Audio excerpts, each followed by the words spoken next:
indirimbo naririmbye muri East Africa's Got Talent of course kubera ko yagiye kuri platform nini abantu benshi babasha kuyibona yitwa Maneme.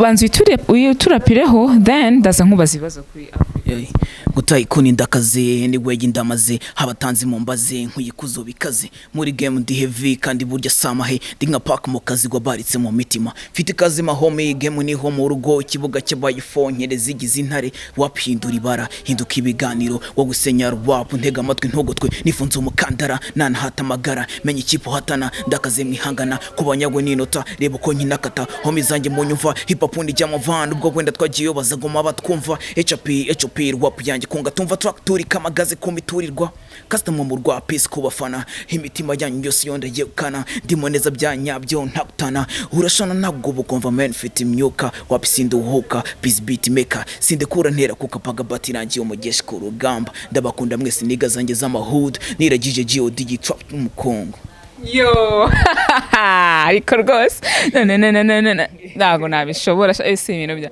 uko biri kose ngewe nagize ikirondo nagira experience yo guperformingira imbere y'abantu bakaze mbasha no kubona uburyo bakira ibintu byanjye biriya ni ibintu byanyeretse niba nshobora kubahereza ibintu byanjye navuze noneho ikintu kiburana mu Rwanda gihe hari ikibazo cya promotion ni ikibazo kubona ukuntu promoting indirimbo yawe urasanga hari umusana ufite indirimbo yakinwa gatandatu ku munsi hari abandi basani bafite imizigo kandi ataravuga ngo niyo ndirimbo yandanje cyose yo ni ibibazo tugomba guhangana nabyo igihe umuntu azaba afite akantu kameze gutya bizatungana.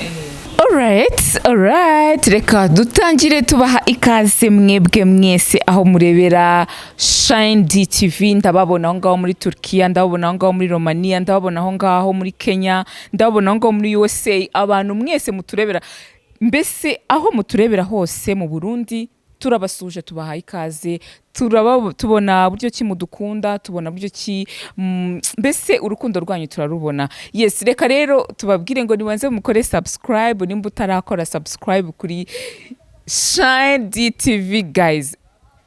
Utegereje iki koko? Hasigaye utukora no kunzogera then ubundi bintu bibe uburyohe. Hanyuma imbere yanjye rero muri kwabona umusore yifunze ariko rwose ngo na wundi ngo bamwita ndi bahita Taykun Degree. Taykun Degree muramuzi cyane, uyu ni umusore ufite impano idasanzwe hano muri runo Rwanda, yagiye mu marushanwa menshi agiye atandukanye harimo irizwi cyane bita East Africa's Got Talent n'izindi nyinshi zagiye zibera hano mu Rwanda. Ndabeshya? Ntago beshya. Iwana tugoye ikaze Taykun. ngo nikure mwipaki njyagaragara nuhurura negeke itara tari in the darkness nditara nibwo hakorerwamo amabara imbaragiye ku kaboko nyihoza yijisho kwa migadora bakureba icyoroshya bisi niba babacaga kurya umunigo yemeze fresh ham the best king of the king ndiyo hejuru magaze bwoma ngenda nabanga ntacyo nakoze ngo ntwarira ikamba gusa muranga muryambika band wanze kurwapa twapaga koma kababo daraga hogoza cyane byose nubusa ntabyamababa nzagurukane nana zikikundo huru dota kumerimo nakoze maniga isgiri. Yes. Jere brando bikunda korana n'abaraperi. Yeah. Swags zanyu man. Mundi swags muzikura he? Ubundi swag ni character n'umundi muraperi. Uri umuraperi udafite swag nago byakunda. Ndahira. Bose warapa gute? Kandi kurapa ari vibe. Taykun. Man. Ibintu bya East Africa's Got Talent ndabambigarukaho. Ariko se ku bantu wenda ari gihe hari abantu baba kubonye bwa mbere banzu babwira uri Taykun ni umuhanzi nyarwanda. Ntago navuga ngo ndi umuraperi gusa. Okay, ijale yanjye n'umundi ni hip hop ariko nkora n'izindi zigiye zifatanyije amaslati, amatrap soul, amadrill. Yeah. Nkabandi n'umunyeshuri muri kaminuza y'u Rwanda. Biga muri UR. Niga UR muri Kist. Yeah. Niga zoology and conservation. Abatabizi ni ibintu by'amabiology tu. Urabyumva subura? Cyane. Cyangwa wiba wibereye mu mirongo se ndi mu mirongo nago bankira. Uri mu mirongo nago bagukira. Hanyuma kuza muri no muziki mani wabitekereje gute? Ntago nakuze numva wenda nzaba umuhanzi usibye mwe buri high school ugatangira kumva hari ikintu wakora bizi umuntu ari muri secondaire bavuga ingira kantu nkora ngaragare usibye ko nivuga ibintu byo kuririmba nisanga ndi muri ibintu byo kuririmba ndangiza kwiga ibintu bigenda byizana ubundi ufite impano tu ntago byinginga bwa mbere umenya ko bwa mbere uvumbura ko ufite impano hari ryari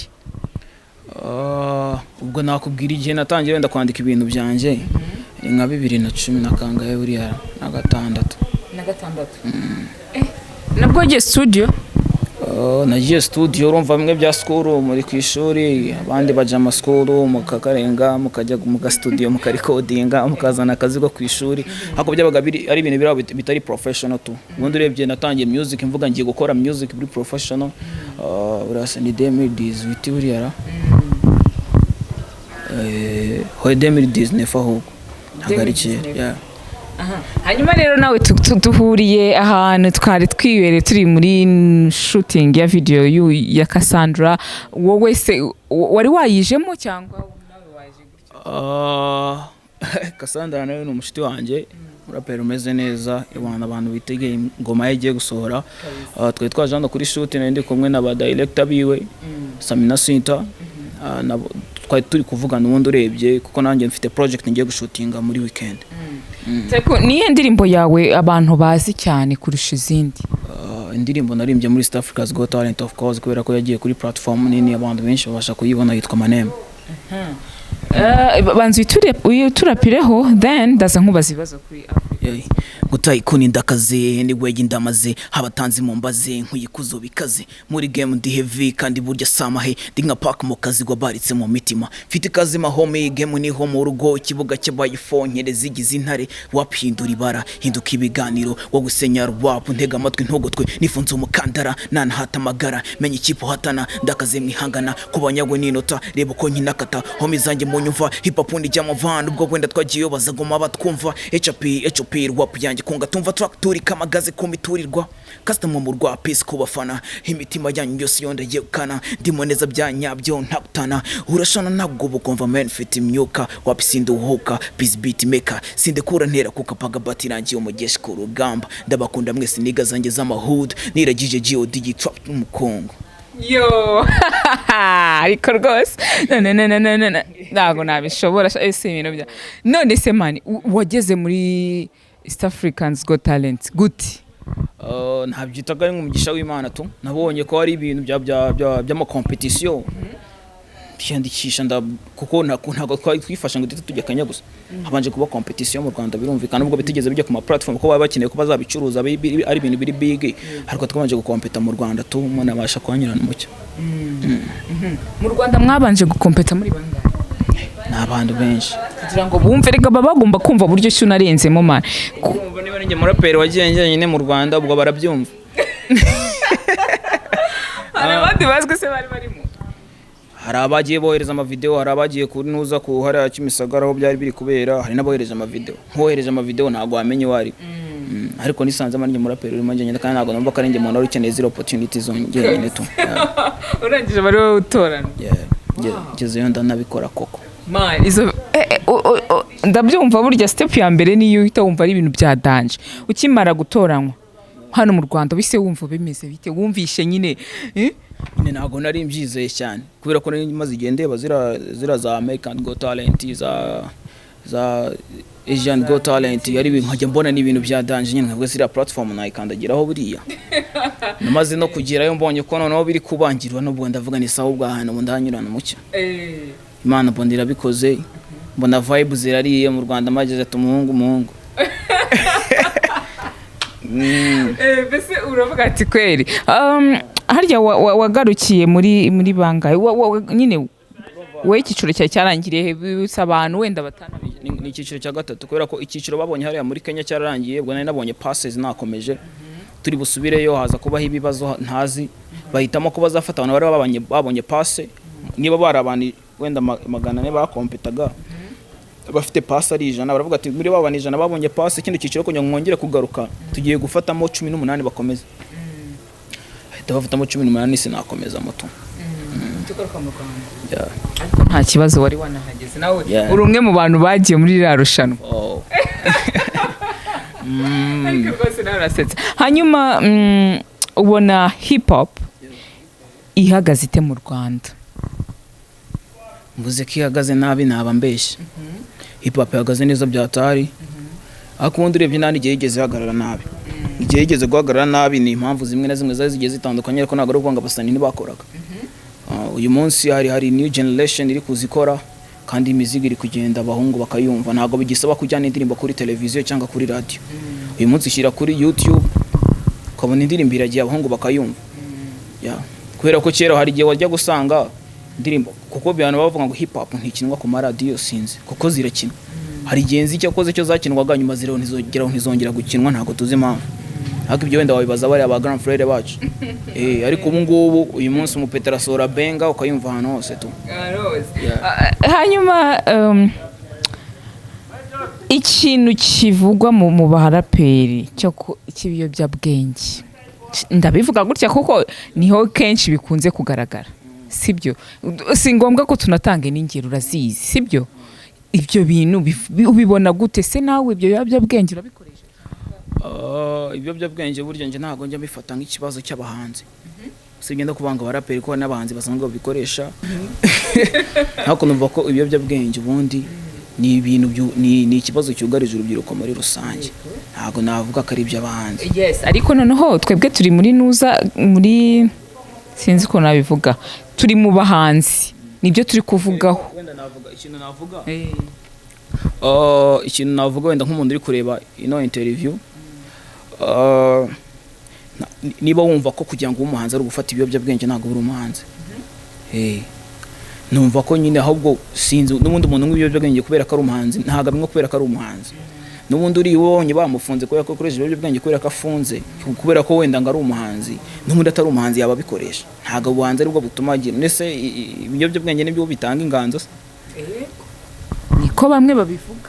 Ntiwajya kuri stage, ntiwajya muri stu. Nese umwana uvuka agasanga afite impano aba yahitewe n'ibiyobyabwenge. Nyine muba muzifite, sibyo? Ariko noneho sinzi sinzi nimba ari ubwoba, nanjye sinzi ngo niki kibitera kugira ngo abaraperi, usibye n'abaraperi n'abandi n'abahanzi bagende biyahuza ibiyobyabwenge. Nimba ari ubwo wumva uri gutwika, ari wenda njye sinabona ikintu ngusubiza kubera ko ntabikoresha wenda kuri icyo kibazo. Ariko njye numva ko niba ari n'umuhanzi ukoresha ibiyobyabwenge akumva ko ari byo byamukuramo ubwoba, numva ko atari byo. Kuko niba wagiye muri studio ukaba ufite indirimbo nziza, ukaba ufite umufana wawe hariya, nta ibiyobyabwenge nibyo biri bugufane. Ntabwo aba ari byo tu. N'ababikoresha nyine ntabwo aba ari sawa. Kuko abantu benshi n'uyu muturage uri kugenda hano hirya ku muhanda bamubaza ati se abaraperi, wenda nk'urugero Taykun, reka rero dutanga urugero, umuzi iki bimeze gute, aririmba hip hop, ati bari abishwe ibyo ni ibintu rero nyine nk'itangazamakuru mugomba kudufasha tukabikirininga, kubera ko buriya nta nduri ivugira ubusa pe, ndabyemera. Hari igihe usanga hari abahanzi bijandika mu biyobyabwenge, ariko noneho njye numva ko na state nyine urababona abakoresha ibiyobyabwenge ahantu hose baba hari. Ntabwo ari ukuvuga ngo ni umuziki wo mu Rwanda gusa, hari abantu benshi nyine bibwira ko ibiyobyabwenge ariyo nzira yabo yo kuba success. Kandi uranywa ibiyobyabwenge uyu munsi, ejo n'ubu ufite show, ushaka kujya kunywa ibiyobyabwenge wenda mu kanya ufite show, mu kanya ufite show nka saa moya z'ijoro, ugasinzira mani, ugasanga umufana arakubuze. Niho handi abasani bagiye babura ibiraka, bakagutumira muri interview, arabo njya mbona ukabona marashe muri interview ari gutukana ku babyeyi cyangwa se ari kurwana. Nyine bikwangiriza isura, nta kintu bikumarira kindi tu, sibyo kukwicira n'izina. Hanyuma we nka Taykun ubibona hehe mu gihe kiri imbere, like nko mu myaka nk'itatu ine gutyo iri imbere?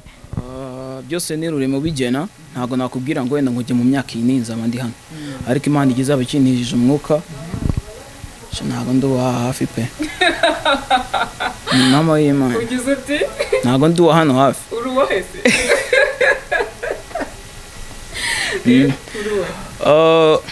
Kera abantu bajyaga bambwira ko mfite impano, arabasha kubifiringa neza, ariko ubu ngubu nibwo mbizi tu. Rero usigaye ubifiringa ko byagenda kose kagomba gufatwa. Ariko rwose mbese urumva nyine mbwira neza, urumva nyine uzaba warageze nko kuri level yihe wenda?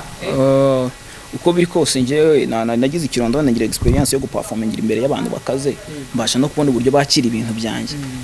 Biriya ni ibintu byanyeretse niba nshobora kubahereza ibintu byanjye. Navuze noneho ikintu kibura hano mu Rwanda gihe hari ikibazo cya promotion, ni ikibazo kubona ukuntu promoting indirimbo yawe. Urasanga hari umusana ufite indirimbo irakinwa 6 ku munsi, hari abandi basani bafite imizigo. hano atari ukuvuga ngo niyo ndirimbo yandanje yayo cyose yo ni ibibazo tugomba guhangana nabyo igihe umuntu azaba afite akantu kameze gutya bizatungana. Ushatse kuvuga iki ko batanga giti kuko uvuze ngo hari umuntu utabizi ko giti zihari mama y'Imana uravugisha ukuri se ko nabyize nzipe ngo reka manze nkubaze niba ushobora kumva indirimbo ku radio runaka ikinwe gatandatu ku munsi nuko nazi indirimbo ziba zihari nuko abandi banzi se batajyana indirimbo nuko ziba zivuga nabi se nuko ari abanyarwanda baba bakunze kireza ko arizo bakunda kandi arizo nziza cyane kurusha izindi niko ndikeka aho waba wibeshye. giti mbese ziraha giti ziraha usibye ko atari no mu Rwanda gusa kubera ko muziki ni business. Ese ubundi utanze giti bundi ukamamara ibikorwa bye bikajya bigashininga bitwaye ntabwo ndwanya giti nta kibazo rwose niyo mpamvu babwira ni umunsi izabihari mwitegura oya bitegura ahubwo hazashya nyine uzayitanga giti se ariko njye ntabwo numva ko nakwishyura umuntu kugira ngo nkine uzayikina ye ushingiye kuki ufite ibintu byiza cyane imana irigaragaza ariko okay nk'abantu wenda hari abantu bamaze iminsi batari kunyumva kandi nabisegura abafana banje muri rusange okay ndi kurwana n'ishuri tu kandi buriya ngiye ntabwo njya nyina n'ishuri kubera ko nundi ari uzana muri no industry wamuganizo izo drugs n'ibiki kashidu kubaha imbwa kugira ngo umuntu ufatika numva ko ngiye nahisemo inzira yanjye kanirangiriza ishuri music nayo ndimo ndabategurira ibintu ndimo ndategura EP biri muri studio maze kuri coding indirimbo zigera muri enye ya mbere tuzayishutinga kwa gatandatu umva ndi mu kazi ndi mu kazi hanyuma rero ishuri uzarangiza ryari ndi mu wa gatatu ndimo ndatobora nimba ntoboye ubwo ngubwo yo nanjye nzaba ndi free niba afite niyo job wenda mukubita iryo fungo rya danger shari no mu muziki ibintu bise neza yes hanyuma turi kugana ku musozo hari ikindi kintu usaba ufite cyo kubwira abanyarwanda kindi kana turapira ku ndirimbo yanyuma idusoreza ikintu nababwira cya mbere bakomeze badusupporting apandi byanje gusa hari impano nyinshi zihari ba high vibes barahari ba Kevin barahari ba Bushido ba Betray abantu benshi cyane barahari nabo barabizi impact yabaye kubera new generation abantu uyu munsi nta muntu gishaka kumva imbere wajya gumva abantu bose ugakumfata nka playlist y'umuntu muri telefone ugasanga harimo ingoma z'abantu bo hanze gusa ariko uyu munsi urafata phone ugasanga harimo indirimbo z'abahungu nubwo zitari kuri radio cyangwa hehe ariko zirahari ufata uzarebe niwe ugeze ahantu usanga hari indirimbo abahungu baratwumva ndabashimira rwose abahungu ni bande abafana bacu bose bitwa abahungu wana agaruka kuvuga ngo ni nka suko nabyita gute n'izamvugo zimwe z'iminsi ubwo babyumvise izo mvugo sinjye nzumva niko nuko ngo nyine hari abantu benshi baratwumva hano hanze baratwumva kandi ndabashimira bakomeze kudusupportinga ni byiza ya natwe ntabwo tuzabatenguha tubahiriza imiziki myiza tu ngaho ugira ikintu shyiraho akariri bazita indirimbo ntabwo ari indirimbo ntabwo muririmba mwe murarapa njye nararimbamo gace kamwumvisha ahubwo ku kaboro mfite ndakarimba kayorara low key tryna get money ntuhabe kora byanze ntusare gale job get it done kora dozi barira umufuka